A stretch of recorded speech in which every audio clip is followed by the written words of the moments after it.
Good afternoon, Over the Moon family. I just wanted to reach out to you with a couple of good tips. A lot of the feedback we've been getting from our families lately has been we are home, we love the different things that we can do with our kids, but sometimes it's just a bit much.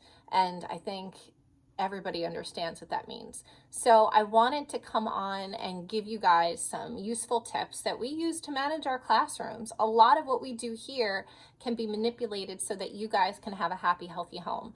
So the first thing that we do is based on responsive classroom. Now, you may have heard me talk about it before. It's the methodology we use here at Over the Moon to guide our discipline policies, our language that we use with the classroom. It's a great philosophy. And it's all really primarily based in positive and encouraging language. So one of the big things that we do is called apology of action, meaning we don't just say we're sorry when we make a mistake. We actually act in a way that shows we're sorry. So this page right here, and I'll put the link to it so that you can see it and print it out in your home. It says, if you break it, you fix it. It teaches the kids responsibility for their words and their actions and how they can go together. So an example of breaking it would be you called someone an ugly name. Now, if you have a sibling, this has probably happened to you. You've either been the recipient or you've been the one who's broken it. So if you've called someone an ugly name, the way to fix it would be to look at them and say, I'm sorry, and then say something nice about them.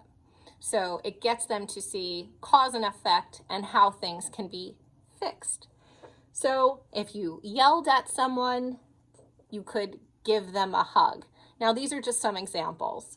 Another one, if you made fun of someone's work, which now that we have different age groups in the home all learning in the same space at the same time, you may get the older siblings that are a little critical of the younger ones. And this is a teaching opportunity to then, if they did that, you need to tell them something nice about their work. And the last one is push or hit a friend or a family member. You could draw them a picture to say, I'm sorry. And there's other things, write a letter. There's a lot of different creative things that you could come up with, but I think what's most important is that the children understand that they're ultimately responsible for their words, and that it sometimes takes action so that it's not just empty words with an I'm sorry.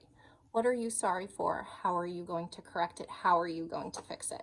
So this is just something that we use in our school that I thought could be helpful to you guys at home. I hope everybody's staying sane and healthy, and we'll see you soon.